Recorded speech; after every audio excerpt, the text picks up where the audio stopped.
بسم الله الرحمن الرحيم. واعتصموا بحبل الله جميعا ولا تفرقوا. أتوجه إلى الشعب المصري كله، المعارضين والمؤيدين والذين يحلمون بغد أفضل ويحبون أن يعيش أبناؤهم وأحفادهم في ظل دولة حديثة، الدولة المصرية التي نستحقها جميعا، التي تمتلك كل أدوات الاستقرار والإنتاج والتنمية والحرية الحقيقية والعدالة الاجتماعية والقيمة الكبيرة التي تستحقها مصر بين باقي دول العالم. لقد غزيت مصر كثيرا عبر التاريخ، وحال أعداؤها بين شعبها وبين أن تكون الدولة صاحبة الرسالة الحقيقية والدولة التي تنتج ما تحتاج إليه ويمتلك أبناؤها إرادتها. وذلك واضح عبر التاريخ الاستعماري، ثم ما تلا ذلك من ثورات للمصريين متعددة، كان آخرها وأعظمها ثورة 25 يناير 2011، حيث وقفنا جميعا في كل الميادين لنقول للظالم المجرم لا بد وأن تترك المكان. وقد كان، إلا أنه كما تعلم بقيت أذناب وأظافر، وبقيت الدولة العميقة، وبقي المفسدون، وبقيت تحديات كثيرة. وقد قام الشعب المصري بفضل الله بانتخابات حرة ونزيهة في العام الماضي 2012، وتم اختياري رئيسا للجمهورية في انتخابات حرة ونزيهة كاملة شهد بها كل الناس في الخارج والداخل. ومنذ ذلك التاريخ وأنا أبذل كل جهد لكي تمتلك مصر إرادتها، ولكي يمتلك أبناء مصر حريتهم الحقيقية، ولكي يكون لأبناء مصر دور فاعل في تقدم وطنهم وفي المضي قدما إلى آفاق أرحب، إلى إنتاج حقيقي، إلى دور كبير ينتظرهم ويستحقونه. وحال دون تحقيق ذلك قصر المدة عام واحد، والتحديات الكثيرة التي رأيتم جميعا كيف تواجهنا وكيف نواجهها. والآن ما يجري على أرض الواقع، وحاولت وما زلت أن أجنب المصريين جميعا أي نوع من الصدام أو أعمال العنف أو الاقتتال، لأن كل قطرة دم مصرية عزيزة علي، ولا أبدا أرضى ولا أقبل ولا أسمح أن تراق هذه الدماء الطاهرة. والهدف هو الاستقرار لمصر ونجاح الثورة. أرى الآن أيها المصريون جميعا أن هذه الثورة تسرق منا. يراد لنا جميعا أن ندخل في بحر من الخلافات التي لا تنتهي، والجدل الذي لا ينتج عنه إلا كل سوء وتأخير لهذا الوطن، وندخل في حلقات من مطالبات بالتغيير للقيادة، ويمكن أن يتكرر هذا عدة مرات. ترون معي كيف أن الذين حرسوا الشرعية التي كلنا ساهم في إيجادها ترون معي أن هناك تراجع في هذا المجال، وترون معي أيضا أنا رئيس الجمهورية حريص جدا على هذه الشرعية. ولذلك قمت في الأيام الماضية بالاتصال بكل القوى السياسية وبمشاركة القوات المسلحة لكي نصل إلى مبادرة يقبلها كل الأطراف.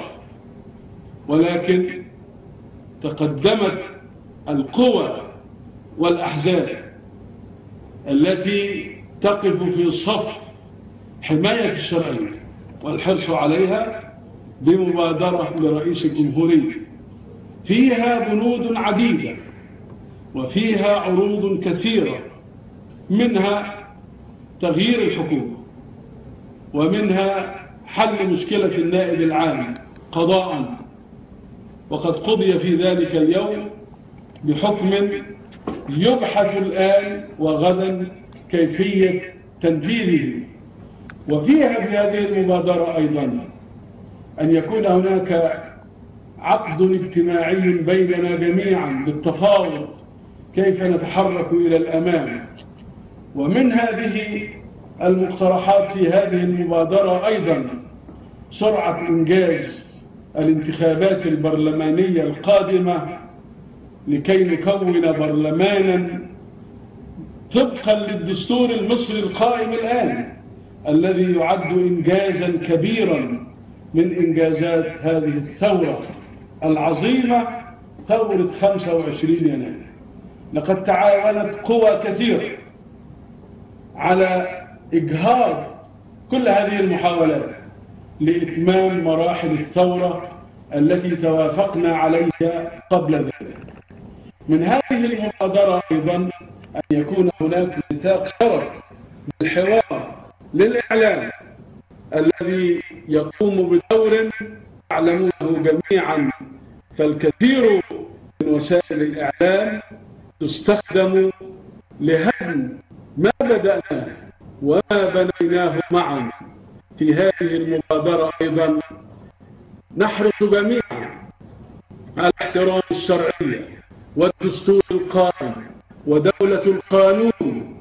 في هذه المبادرة هناك أيضا ما يحفظ لكل قوى الوطن، كل يحفظ له دوره ويقدر له عطاءه لكي نمضي في المرحلة القادمة متعاونين متكاملين ولا نكون أبدا متناحرين. ولذلك ما أراه الآن أن هناك محاولات مستميتة لكي تسرق هذه الثورة، لكي نعود إلى المربع الأول، لكي نبدأ من جديد.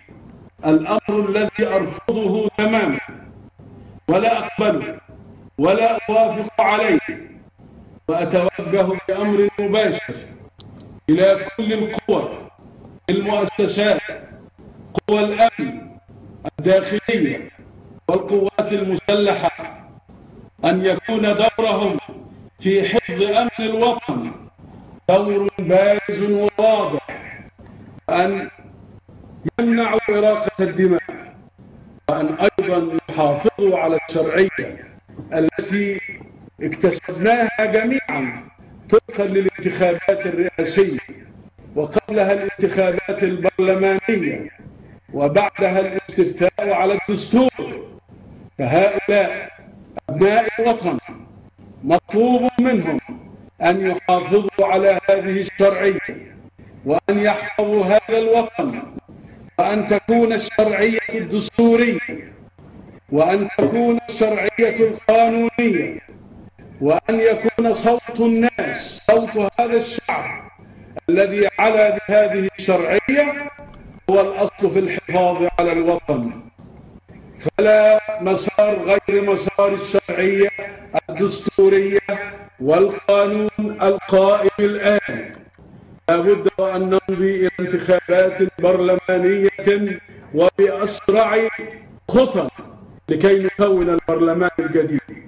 لا بد وأن نحافظ على الدستور الذي وضع واستفتي عليه ووافق عليه 64% من المصريين، واستقر على ما فيه من نوى، استقر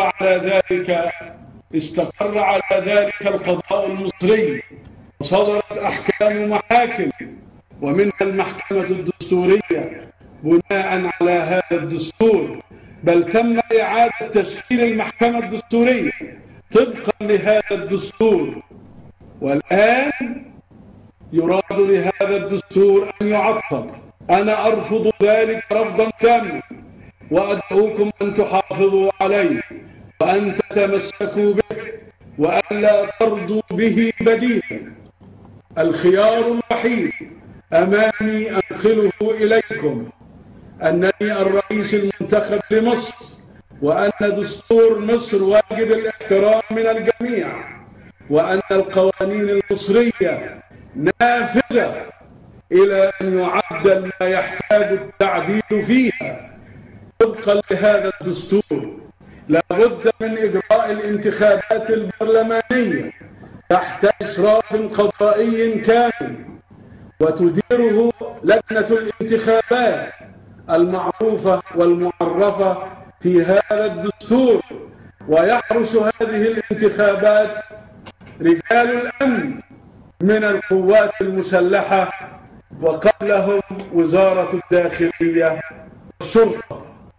العالم ينظر إلينا ونحن نعرف أنفسنا قادرون على تخطي العقبات. نحن أبناء مصر، نحن أبناء هذا الوطن، هذه إرادة المصريين، ولا يمكن إلغاء هذه الإرادة بمرور عام عليها. كيف يحدث هذا؟ في أي عالم نعيش؟ نعيش في عالم يتحدث عن الديمقراطية. لا يمكن أن يكون هناك ديمقراطية تفصيل لمصر العظيمة، إنما يجب أن تكون الديمقراطية حق المصريين الحرية، وفي ممارسة الديمقراطية كما تعرف عليها وعرفها هذا العالم، وهي ديمقراطية اختيار الأغلبية والنزول على رأي الشعب إذا ما أعلنت نتيجة هذا الرأي، وقد أعلنت. فلماذا نريد أن نوقف هذه المسيرة؟ هل نريد أن تسفك الدماء؟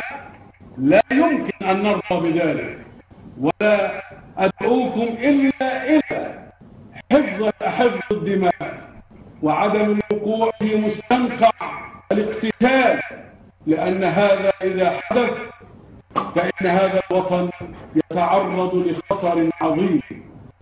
الآن نحن أمام تحدي تاريخي كبير. نحن سنقف جميعا أمام الله سبحانه وتعالى ليحاسبنا، ليقول لنا سبحانه وتعالى ماذا فعلتم في الأمانة. ها أنا أعرض عليكم وأؤكد لكم بالتكرار هذا العرض، عرض واحد، وهو التمسك بالشرعية والاستمرار تحت ظلها. دستور البلاد الذي صدر بعد الاستفتاء العظيم صدر في 25 من ديسمبر الماضي 2012، وعشنا في ظله 6 أشهر كاملة حتى الآن. لا شرعية أخرى ولا يمكن أن تكون ولا تقبل. أنا لا أقبل هذا على الإطلاق، ولا أرضى لكم أن تقتتلوا، بل أأمركم ألا تقتتلوا، ولا أرضى لكم أن تعودوا إلى الوراء، ولا أرضى لنفسي أن أسلم بأن هناك شرعية جديدة. الشرعية المتغيرة كل عدة أشهر تمثل فوضى وليس لها قانون وليس لها مرجعية، وإنما هي عودة للوطن إلى موقف قديم قررنا فيه أن يستقر هذا الوطن بعد ثورة 25 يناير. أيها الكرام يا أبناء مصر جميعا في كل مكان، أين أنتم، هذا وطننا، هذا وطننا، ونعيش فيه تحت ظل سماء ربنا، ونعرف حقيقة ما يكاد لنا، وأنتم تعلمون وتدركون أن ما يكاد لنا كبير وكثير. وأقول للجميع، للمؤيدين وللمعارضين ولرجال القضاء وللعمال وللفلاحين ولرجال الداخلية ولرجال القوات المسلحة ولكل فئات الشعب المصري: أنتم أبناء مصر، أنتم أصحاب هذا الوطن، أنتم القادرون على أن تحفظوا أمنه بتوفيق الله سبحانه وتعالى. وأكبر مسؤولية الآن أن نحفظ أمنه، ونحفظ أمن أبنائه، ونحفظ دماءهم بالتمسك بالشرعية التي قررناها معا. أنا معكم، أنا واقف بينكم، أنا مستمر معكم للحفاظ على هذه الشرعية، وليس لدي أي مانع كما قلت قبل ذلك ومنذ شهور ومنذ أسابيع ومنذ أيام. والآن أنا جاهز لكي يجلس الجميع وأجلس مع الجميع وأتفاوض مع الجميع وأتحاور مع الجميع من المؤيدين والمعارضين. والمبادرة التي قلتها لكم اليوم وافقت عليها، وأنتم الآن تعرفون تفاصيلها، لكي ننجو بوطننا بحوار فعال بإخلاص ننجو به ونتحرك إلى الأمام. فإذا وقع غير ذلك فإن هذا مسؤولية من يقوم بغير ذلك، مسؤوليته أمام الله وأمام التاريخ وأمام هذا الشعب. لا يمكن لأحد إذا امتلك قوة من هذا الشعب هي ملك لهذا الشعب أن يفرض رأيه بهذه القوة التي لا يمتلكها هو.